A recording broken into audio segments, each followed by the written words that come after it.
us. So they ask very clever ideas from curators, artists, to really come up with a proactive attitude. And that was quite shocking because many of the people in Ljubljana, but also in the Balkan, had the idea we have to wait till the curators are coming, we have to wait till we are selected in this biennial.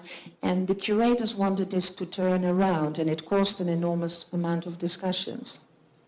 After Manifesta 4, we moved to Frankfurt. Some people were joking this is the Manifesta. Some people were joking that Frankfurt bought itself into it. You see on the place the institution where Caspar Koenig was working, and there was one artist, Mark Bijl, who was writing on the columns of this institution, resist the money, resist the biennial structure.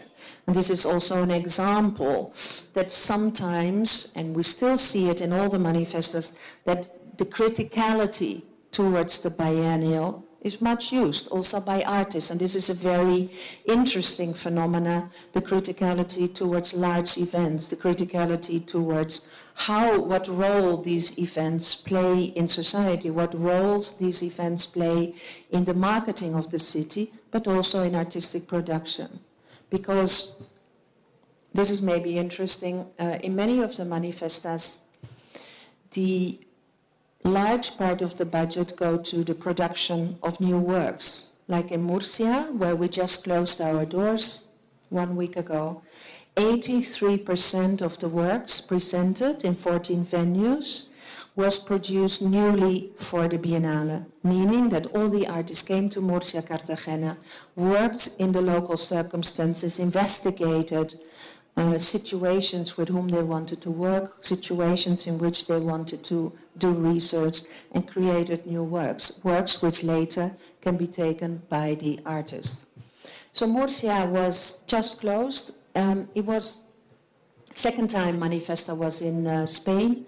Manifesta 5 was already in San Sebastian in the region of Basque Country, which was a very difficult and also sometimes very complex manifesta.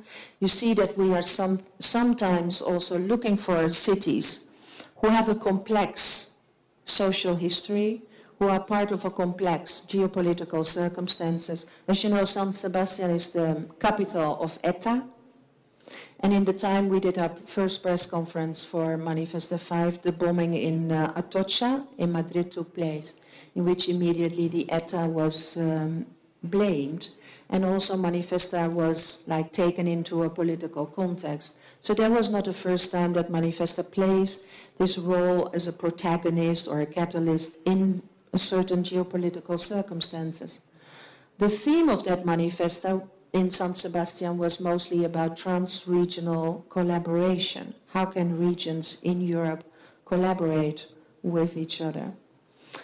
I'm going back to Murcia, the last Manifesta. There was one artist from here, from Lublin, Marius Tarkavian. I'm sorry if I don't. He made fantastic work in two places in Manifesta. Both here in the Correos, where you see this picture here. This is a post office, which we refurbished into an exhibition place of 2 stories, and now we get into one of the elementary reasons why Manifesta is very much wanted by cities in Europe. Because part of the Manifesta is that we use the budget to refurbish historical places and give them back to the community to use as exhibition places. We did this with post office, we did this with tobacco firms, we did this with prisons, as you will see. And it is a way to show also how you can change and vitalize old forgotten buildings, how you can reuse buildings which are part of the memory of the city.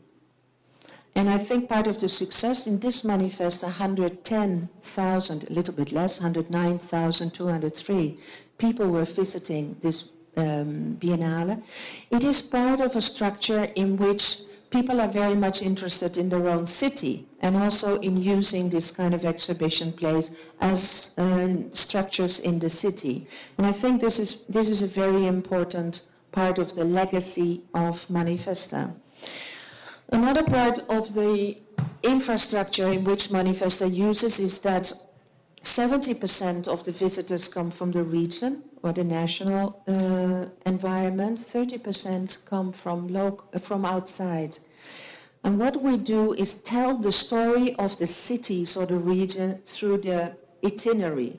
As you see here, everywhere in the cities you had this kind of maps which were guiding you through the city of Cartagena or Murcia and telling the stories, kind of a narration of the cities, of the history of this region through the exhibition places. Cartagena is maybe, as you might know, Carthago, old Carthago, when it was in the Roman time destroyed. The Romans built Carthago Novum on the Iberic island, and we used 7 different venues in Cartagena to set out the Manifesta. One of the exhibition places which was new for us was a prison. And the prison, you will see it on one of the photos I will use now. The prison was like played a major role in the civil war during Franco regime, and the curators really wanted to step into this discussing the historical awareness, which is not so used in Spain, the historical awareness of what the Franco regime has meant. So they invited several artists from outside Europe to make documentaries, investigations, which were not only published and put in the exhibition, but also through different media. So Manifesta 8 was the first Biennale in which we worked together with newspapers, even like Al Jazeera, the Arab newspaper from the news broadcasting from Qatar, but also Spanish newspapers, radio, television, to use those media as an integrated part of the Biennale.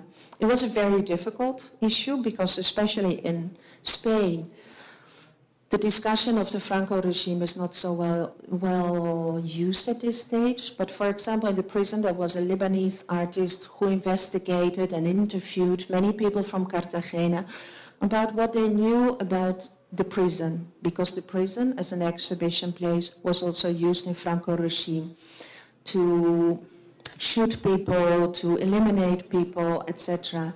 And this was a very sensible document which goes a little bit further than you see in traditional exhibition projects.